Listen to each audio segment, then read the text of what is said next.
E aí, pessoal, vamos começar mais um episódio do podcast Os Sócios, episódio número 82. Estou aqui, como sempre, com a Malu Perini, minha esposa, host do podcast. Olá, pessoal, sejam bem-vindos. E alguns trabalhos, por exemplo, que mostram que prática de atividade física aumenta a liberação da tal dopamina, no longo prazo até. Né? Que é um sinal químico que, por exemplo, muitas vezes está afetado no quadro de depressão, que é um sinal químico envolvido com energia. Para perguntar o mais básico possível, o que é a dopamina? Porque a gente falou dela várias vezes e ninguém explicou o que é. Vai você, Ed. Dopamina é um neurotransmissor que seu cérebro produz, ele é relativamente escasso no cérebro, tem poucas vias, 5, 6, uma está sendo caracterizada ainda. E por muito tempo foi, lá na década de 60, 70, ela foi caracterizada como o neurotransmissor do prazer. Hoje a gente sabe que não. A dopamina ela tem a ver com novidade e principalmente motivação para buscar coisas novas ou fugir de perigo. Se você pega qualquer livro-texto de neurociência, você vai ver que a dopamina ela normalmente é descrita no contexto de comportamento alimentar e comportamento de beber água e sexo. Que é os comportamentos mais fáceis de estudar num roedor também, né? E prazerosos. Quando a gente expande para um organismo mais complexo como o ser humano... Beber água não é tão prazeroso. Ah, mas fica com sede, para você ver se você não mata alguém Bebam aqui por água. Por favor. Mas é importante, porque ela está mais relacionada a você exercer esforço. Isso. Se a água estiver na sua frente, se você sentir sede, ela não vai estar muito envolvida em fazer você pegar água. Agora, se a água estiver lá longe, se tiver que andar... Então, assim, de um modo geral... naturais, digamos assim, né? Ela é um sinal do cérebro dizendo assim, vale a pena você gastar energia nisso, porque ali você vai ter uma coisa importante. E essa coisa importante pode ser algo que gera prazer, pode ser algo útil, pode ser fugir de um perigo.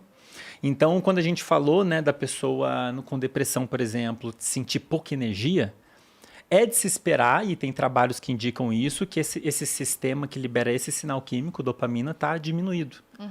E de fato, se qualquer animal, né, a gente fala muito de dopamina, tem gente que fica xingando a gente, mas de fato é um dos sistemas mais importantes dos animais de modo geral. Um dos mais, se não o mais, porque ele é relativamente escasso no cérebro, é pouco produzido comparado a outros neurotransmissores, e se você mexe nele, acabou. Para você ter uma noção, um dos quadros neurológicos que tem degradação de neurônios, morte de neurônio dopaminérgico é o Parkinson.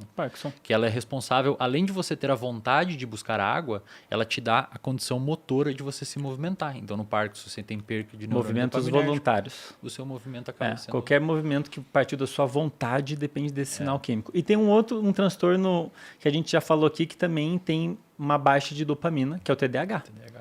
O esforço, quando eu digo esforço, é esforço físico e o mental também. Você ficar focado, conseguir prestar atenção, depende também da atividade desse sistema. É por isso que quem tem TDAH tem mais dificuldade de ter controle, de colocar e manter o foco onde a pessoa quer.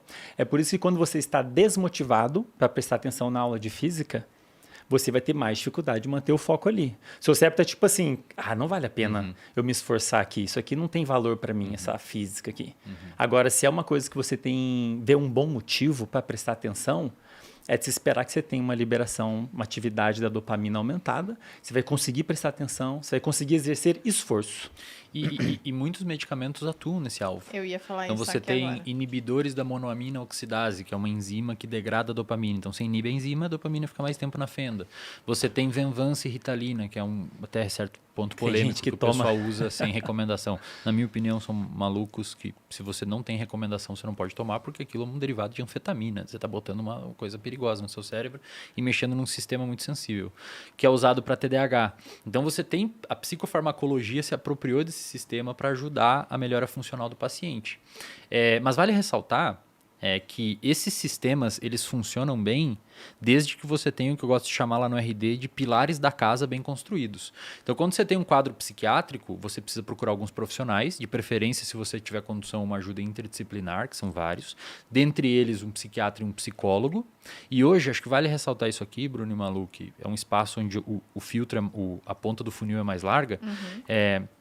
Hoje a gente tem bons trabalhos, boas técnicas baseadas em evidência científica que ajudam na psicologia a tratar transtornos psiquiátricos como depressão, ansiedade e TDAH. Existem terapias chamadas de... existe uma abordagem da psicologia chamada de psicologia baseada em evidência, que é a PBE, que une as melhores evidências disponíveis para determinados tipos de transtornos para você receber o que de melhor a ciência mostra para aquele determinado quadro. Então, as pessoas que têm, você perguntou na sua pergunta inicial, como reverter uma situação causada por estresse, etc. Quanto antes você intervir, melhor. Porque um cérebro ansioso e um cérebro deprimido, com o passar do tempo, fica muito bom em ser ansioso e ser deprimido. Então, logo que a pessoa abrir um quadro psiquiátrico, que via de regra gira ali por 17 a 22 anos, é o pico de abertura de depressão, bipolaridade, etc. É um adulto jovem, normalmente abre o quadro. Isso tem até razões sociais que é debatido do porquê que se abre nessa idade. A intervenção precoce é a melhor. Inclusive, tem pessoas que abrem um quadro de depressão e entram em remissão sem intervenção. Às vezes o amigo ajuda, vai jogar futebol, vai sair com as amigas, não sei o quê, e a pessoa melhora sozinha. Algumas não. Mas quanto antes você intervir, a chance de remissão dos sintomas é maior. Porque o cérebro muito tempo deprimido e muito tempo ansioso, por exemplo, ele cria circuitos, viu, que a gente chama de neuroplasticidade, que faz o cérebro ficar muito bom naquilo. Vira a média do comportamento do cérebro, digamos assim. E concreta. É como se você estivesse aprendendo a ser ansioso. Por exemplo, você tem fobia social. É tipo o obeso que fica obeso muito tempo, quando emagrece é mais fácil recuperar o peso. Exato. E a tal dopamina é um dos memória, sinais que mais está envolvido com essas mudanças com a neuroplasticidade. É como se fosse um guia. Isso. Ó, faz isso daqui que isso aqui vale a pena, não faz isso que isso aqui não vale a pena. E às vezes a pessoa vai direcionando a vida dela para um estilo de vida inadequado. Pode envolver alimentação inadequada, pode envolver... Esquiva experiencial. A pessoa, por exemplo, com fobia social... Pô, o Brunão, a Malu chamaram para ir no podcast. Aí ele tem problema ali de falar em público, ele se esquiva. Aí depois se esquiva de novo. E é gostoso se esquivar, velho. Você tem uma situação que é relativamente desconfortável, perigosa. você se esquiva. É bom se esquivar, só que a longo prazo, velho, você está fazendo um comportamento que está te levando para uma inaptidão comportamental. E o seu cérebro, quando é gostosinho se esquivar, então você está na faculdade, tem que apresentar um trabalho. O Andrei fala, não, Wesley, pode deixar que eu apresento. Que delícia, cara. Esse que bom que eu me esquivei, me livrei disso, o meu cérebro gera um sinalzinho de recompensa e armazena aquilo, cara, um reforço. Na outra vez eu vou querer me esquivar de novo e quando eu abro um quadro de fobia social. Um exemplo prático. Não se esquivem, pessoal. Não se esquivem. Não se esquivem. Vocês precisam parar com esses negócios de se esquivar, velho. Enfrentem os medos de vocês. A sociedade hoje está muito frágil por diversas razões. Você tem que assistir o episódio do Clóvis que veio aqui de estoicismo para vocês parar de se esquivar. O Bruno vai perguntar sobre isso, mas o que eu ia dar um exemplo, né? Lá de casa, inclusive, do meu irmão. Eu sou uma pessoa muito expansiva, sempre falei muito, sempre fui muito sociável. E o meu irmão também é assim. No entanto, ele não foi assim durante a adolescência, início da adolescência, da juventude, lá, 9, 10 anos, 11. E meu pai via esse comportamento e meu pai criou uma regra lá em casa. Inclusive, esses dias eu dei essa dica lá no meu Instagram, que alguém perguntou e falou, nossa, eu sou muito envergonhado, o que eu faço, Malu? Você vai ser o porta-voz da mesa todas as vezes que você sair com seus amigos. Meu pai fazia isso. Foi Ninguém desconfortável fazia no início? pedido. A gente chegava no restaurante e ninguém comia enquanto meu irmão não fazia o pedido. E era muito legal, porque meu irmão ficava lá assim. Foram anos de jejum intermitente. Por isso nós somos magrinhos. Mentira.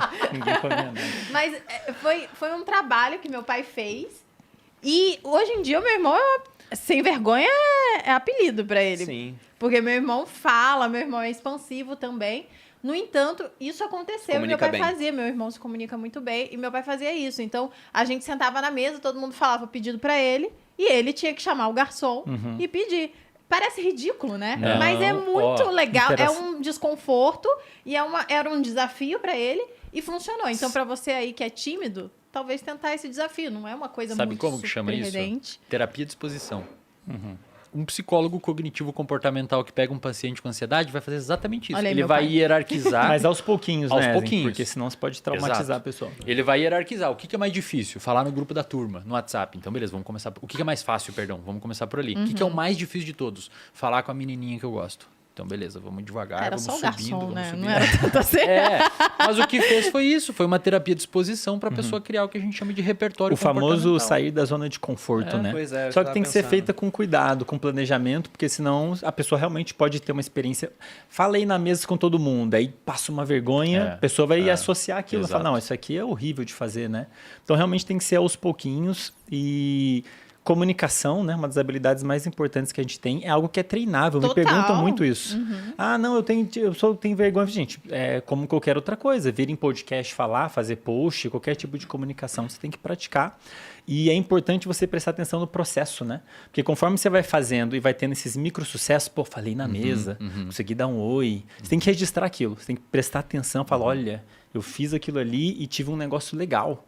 E aí seu cérebro vai aprendendo, falar, bom, na verdade, falar com o garçom é legal. Exato. Na verdade, falar com a menina é legal. Exato. E no final das contas, você muda o seu comportamento no longo prazo, né?